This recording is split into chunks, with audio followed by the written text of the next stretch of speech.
Aujourd'hui, on revient avec un nouveau format, un format de podcast.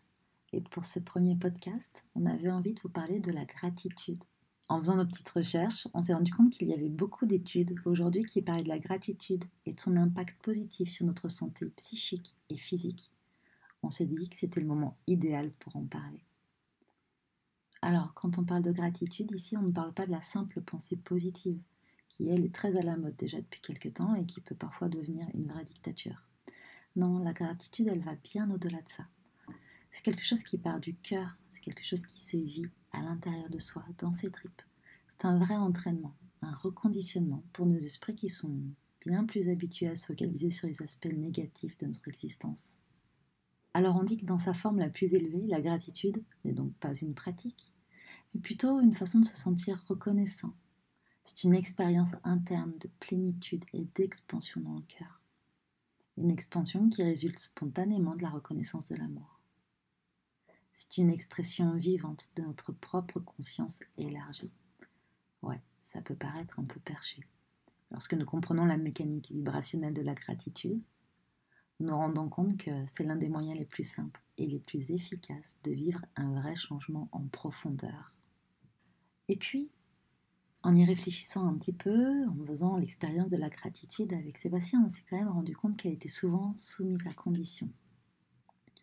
Je ne sais pas si vous avez déjà remarqué, mais on est quand même nombreux à nous permettre de ressentir de la gratitude lorsque les choses se passent exactement comme nous le souhaitons, que les autres répondent à nos attentes.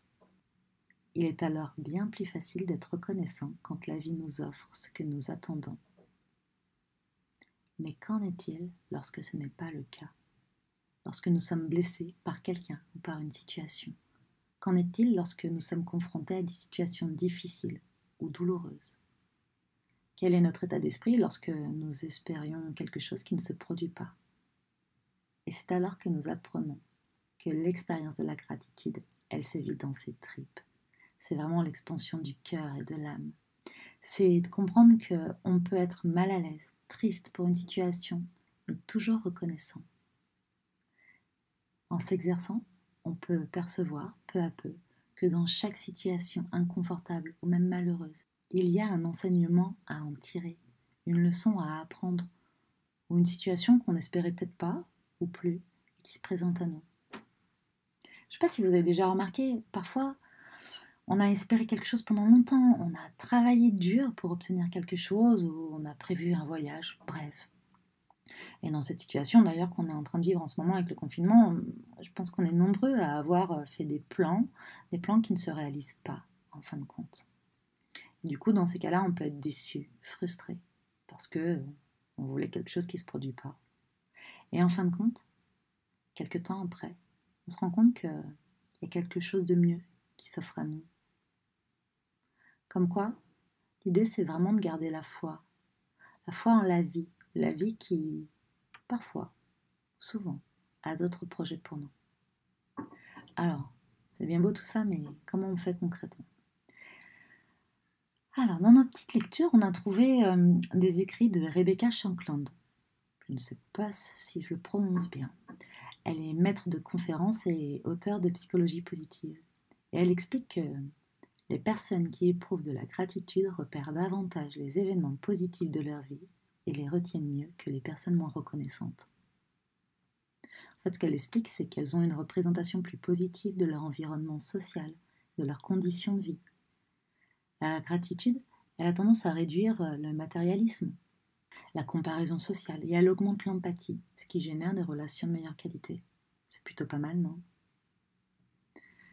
Et pour ça, il existe une pratique toute simple mais très efficace, qui consiste à noter, chaque soir par exemple, pendant 2 semaines consécutives, 3 choses pour lesquelles nous sommes reconnaissants.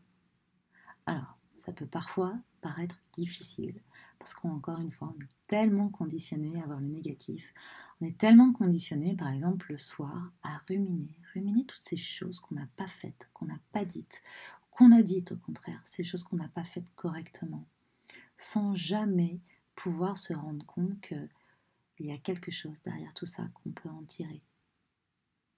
Est-ce que, je sais pas, est-ce que ces moments-là en valent la peine? Est-ce que ce temps qu'on passe à ruminer sur le négatif, sur tout ce qui ne va pas dans nos vies, nous rend sereins? Non, bien sûr que non. Mais si vous faisiez cette expérience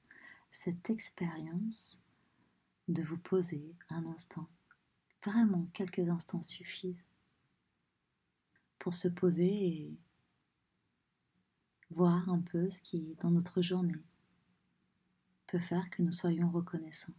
Et même dans les pires situations, il y a toujours quelque chose pour lequel on peut être dans la gratitude.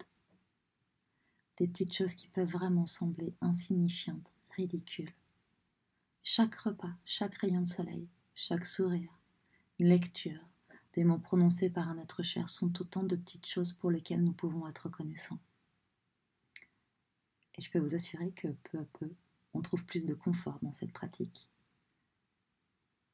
Alors, pourquoi on fait ça? C'est tout simplement pour apprendre à réorienter son attention vers les choses positives qui se produisent au cours d'une journée et d'identifier grâce à quoi ou à qui cela a pu nous arriver. Alors, quand je dis réorienter son attention vers les choses positives, encore une fois, c'est des choses positives qu'on ne perçoit pas directement comme telles. Par exemple, ça peut être un conflit, une dispute avec un ami, une amie. Alors, c'est jamais confortable. Et pour autant, on peut se rendre compte, quand on y regarde de plus près, qu'on a une leçon à en tirer, quelque chose de positif pour le coup, qui ressort de tout ça. Et c'est là où la gratitude fait son entrée. Bon, et dans tout ça, il paraît que plus on commence tôt, et mieux c'est.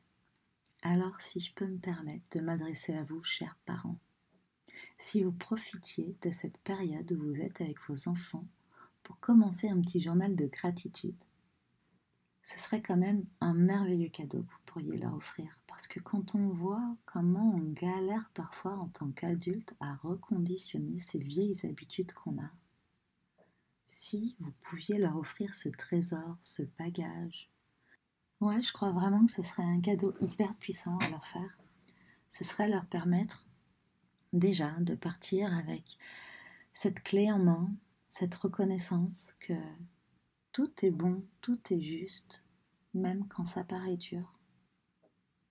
Ce serait l'occasion pour eux déjà d'apprendre à être au plus près de leur nature profonde, et peut-être leur permettre de ne jamais ou peu s'en éloigner. Voilà. Je vais m'arrêter là pour aujourd'hui et pour ma part, j'ai envie de vous dire que je vous suis reconnaissant et je suis dans la gratitude pour ce premier podcast et pour vous qui m'avez écouté jusqu'au bout. Merci.